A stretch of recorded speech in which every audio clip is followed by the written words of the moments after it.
Now, from WYDC TV, this is Big Fox News at 10. Good evening, I'm Scott Beadle with Big Fox News. Chemung County officials are hailing efforts by the Welfare Fraud Unit. 2 part-time fraud investigators were added to the Special Investigations Unit back in 2016. Chemung County Deputy Executive Mike Cruson and Commissioner of Human Services Jennifer Stimson say their job is to make sure tax dollars only go to people truly in need. Between 2013 and 2017, the county saved on average $4.2 million per year. And so far this year, more than $5.5 million has been saved. Officials say the Special Investigations Unit has been able to conduct more field visits with the extra help to verify applicants' address and household. With talks of Russian meddling in our elections, New York State is taking steps to make sure our elections are secure. Governor Andrew Cuomo announced yesterday an initiative with the State Board of Elections that would help county election boards strengthen their cybersecurity measures. This will be done in part by a comprehensive risk assessment for all county board of elections. It would also provide enhanced intrusion detection devices. If you want to get involved in your community elections this year, the Board of Elections encourages you to become an election inspector. You just need to attend a training class. We want to involve more of the community in what we do, and in order to do that, we need election inspectors to work that day in order to assist our voters all day long. They sit at the district tables during the day, all day long, and what they do is they hand out ballots, they help with voter assistance, they help with absentees if they come into the building, and things like that, in order to make sure the voting process and the flow goes very smoothly. The training courses that are offered this month will be July 25th at 9 a.m., July 25th at 5 p.m., and July 26th at noon. If there's any inquiries about that, give our office a call and we'll be able to fill up in any holes. Also, we will do some later on in February. We usually start and we'll do about 30 or 40 classes in order to get all of these people trained, because we have approximately 500 inspectors and we need more because not everybody can work every election. To be an election inspector, you must be a registered voter in Chemung County.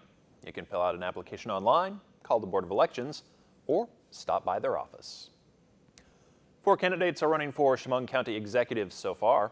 Jerome Manuel, a businessman, civic leader, and inventor, is running on the Democratic ticket. He was on Frankly Speaking the other morning, talking about his plans for Chemung County. You know, my background and where I come from, you know, I come from the lower middle class, so I clearly, you know, I know a lot of people, and a lot of people just don't feel that they're represented. You know, one of my main concerns is you wouldn't believe how many people that I run into that aren't even registered to vote. I know. And when you ask them why, they said, you know, well, what does it matter? Mm-hmm. But now, you know, now that I'm running, you know, one of the positive things that I've seen is I've got people asking me for voter registration. Well, I need voter registration so I can vote for you. My push is for, you know, for small business and helping to create more small business, generating more income. I think it all starts there. I mean, I have 2 little kids. Right. And, you know, when they want to do something fun, you know, we got to go to Rochester, we got to go to Syracuse, you know, we got to go, you know, an hour and a half to do something that costs $20, $25, you know what I mean? If you want to find out more about Emmanuel, you can go to his Facebook page, Jerome for County Executive. That election will take place this November, as will Chemung County legislature elections. Well, we have had a beautiful Wednesday across the Twin Tiers. Meteorologist Kim Walker lets us know what to expect next. That's coming up in her Big Fox forecast. Here's your local stock market update from Big Fox.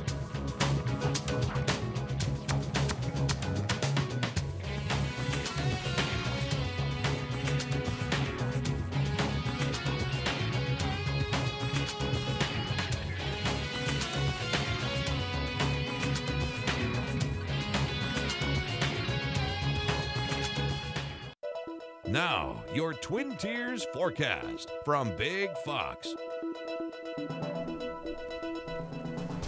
Welcome back, everyone. High pressure is building into the region, and it's bringing north winds, which is bringing in a lot drier air and also cooler air. So today, about 10 degrees cooler than it was yesterday. Our high, 76 degrees in Elmira, 77 in Corning, and so it was definitely a cool day. Probably even needed that jacket, especially in the early morning hours. We are going to see a little bit of a break as we head into the rest of the week. We're going to stay with those nice temperatures, but we're going to start off with some patchy morning fog, but we're going to see unfiltered sunshine throughout the day, and it will be quite comfortable. We're going to stay with the quiet weather through the end of the week. It will be a tad warmer on Friday, and then we have showers and thunderstorms returning as we head into the weekend. So another storm system will be coming, and it could bring some heavy rain with it as well. But high pressure will continue to build into the region for tomorrow, and that's leaving us with those comfortable conditions. It's pretty nice out there as well, and we're going to see lots of sunshine for tomorrow, so it's going to be an enjoyable day.